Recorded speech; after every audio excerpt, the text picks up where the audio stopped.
Hello বন্ধুরা, doctor আশা আজকে গাছেদের খাবার নিয়ে এসেছি। সেটা হচ্ছে আমরা যখনই কলা মূলো যা খাই তার যে এই যে খোসাগুলো, এইগুলো আমি সমস্ত এই যে হাঁড়িটা দেখছেন এর মধ্যে রাখি।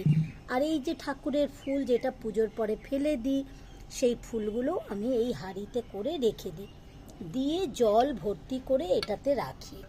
দিয়ে যতবার ছাদে আসি এগুলোকে আমি স্টিয়ার করে দিই। হ্যাঁ, করার ফলে এবার 1 সপ্তাহ ধরে এটাকে আমি পচাই। তারপরে যখন এটা হয়ে যায় 1 সপ্তাহ পরে আমি এইগুলোতে নয় ফাঙ্গিসাইড, নয় ট্রাইকোডার্মা, আর নয় আমরা যে রান্নার হলুদ ব্যবহার করি সেই হলুদটা অ্যাড করে আমি এটাকে ছেঁকে নিয়ে গাছে দিই, গাছের গোড়ায়। দারুণ খাবার বন্ধুরা। আপনারা এটা যে কোনো বাগানি, যে কোনো গাছ ফল সবেতেই এটা ব্যবহার করুন, এর কোনো সাবস্টিটিউট হয় না। কেমন?